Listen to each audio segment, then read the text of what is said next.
I woke up at 6:12 a.m. to the sound of breathing. Not mine and hers, it was soft, rhythmic, a child's breath from the monitor beside my bed.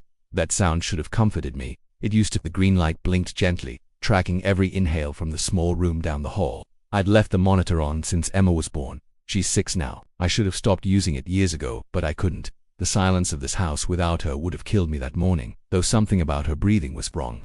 It sounded too steady, too measured, like someone pretending to sleep. I slipped on my robe and padded down the hall. The old floorboards creaked just once. When I opened her door, the nightlight cast its soft amber glow across the room, the one with stars painted on the ceiling, the shelf of stuffed animals, the stack of picture books by the bed. She lay there under her blanket, her back to me, golden curls spilling across the pillow. "Morning, Peanut," I whispered. She didn't move. I smiled anyway, stepping closer. "Hey, it's time to wake up." Her shoulders rose and fell once more. Then she turned her head toward me and I felt something twist in my stomach. Those weren't Emma's eyes. Emma's eyes are green. These were dark brown, too dark, almost black. I froze, trying to make sense of what I was seeing. Maybe the light was off. Maybe I was half asleep. "Maybe good morning, Mummy," she said. The voice was right. The tone, the smile, everything about her face looked perfect, except the eyes. They didn't blink often enough. "Morning, sweetheart," I managed. "You feeling okay?" She nodded. "I'm hungry." Her tone was perfectly normal. That was the problem. Breakfast. She sat in her little chair, kicking her legs, spooning cereal into her mouth with mechanical precision. Every movement was identical. Dip, scoop, bite, dip, scoop, bite. I stared too long. "Mommy, you're not eating," she said. "Yeah, I will." She smiled politely. Emma never smiled politely.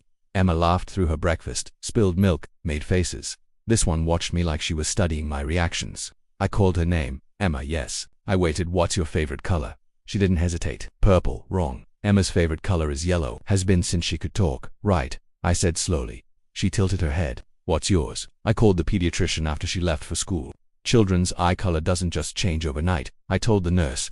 "It's not possible." She gave me the usual polite reassurances, said maybe lighting or fatigue was playing tricks on me, but I knew better. At 3:10, I stood at the corner, waiting for the bus.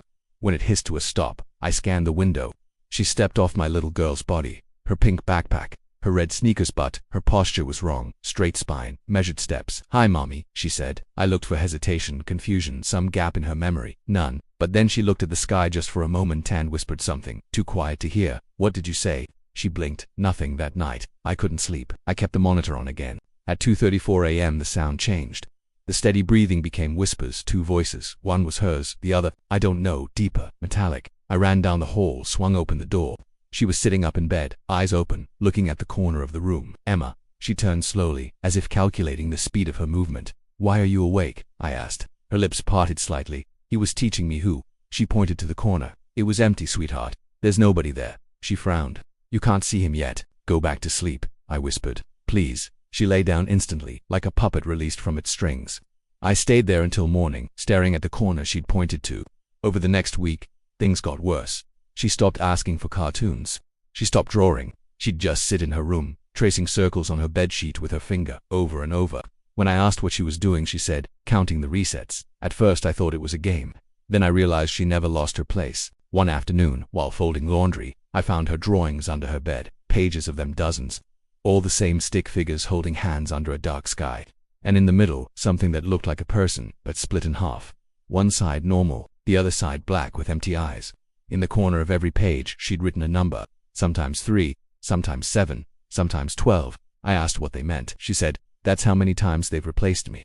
I started keeping a journal, documenting everything. Day 1, eyes changed. Day 2, voice identical, behavior altered. Day 4, refuses to eat sugar. Day 5, says she dreams of the mirror rooms. By day 8, I couldn't tell if I was losing my mind. At work, I found myself staring at reflections, store windows, screens, even puddles, looking for something. For her that night, I heard her whispering again. I didn't move. I just listened from the hallway. Her voice was low, calm. "I remember being them," she said, "but I like this one better." I pushed open the door. She was standing in front of her mirror, pressing her palm against it. "Emma," she turned. Her reflection didn't. I screamed. When I blinked, the reflection caught up, moving smoothly, perfectly aligned again. "Mummy, why are you crying?" I ran out of the room. I called my sister the next morning. She came over, hugged me, said grief can do strange things to the mind. Grief. She still thought Emma had died. She didn't remember the funeral being cancelled, the body never found. When I tried to remind her, she stared at me blankly. "What are you talking about?" "Emma's right here." She waved at my daughter and the thing smiled back, warm and innocent. For 1 second I saw her reflection again in the glass cabinet, smiling wider than her real face. I tried recording her that night. The camera on the dresser aimed at the bed. At 3:11 a.m., the screen flickered. The image jumped. Then another Emma appeared beside her, identical but moving out of sync. One whispered into the other's ear. Then both turned toward the camera, static. When I replayed it, there was only one child again, sleeping peacefully. The file corrupted after 12 seconds. By the 10th day, I stopped pretending. I didn't go to work. I didn't call anyone. I just watched her. She'd started leaving the house at night, barefoot, walking to the woods behind our yard. I followed one night, keeping distance. She moved through the trees like she knew the path. The moonlight caught her hair. It glowed faintly, like static electricity. She stopped at the creek, knelt, and pressed her hands into the water. Ripples spread, but they didn't fade. They froze in place, shimmering.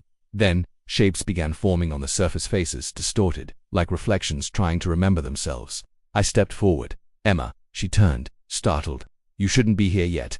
I reached for her, but the air shimmered, bending between us like heat. When I blinked, she was gone. Only her shoes remained, neatly placed at the water's edge.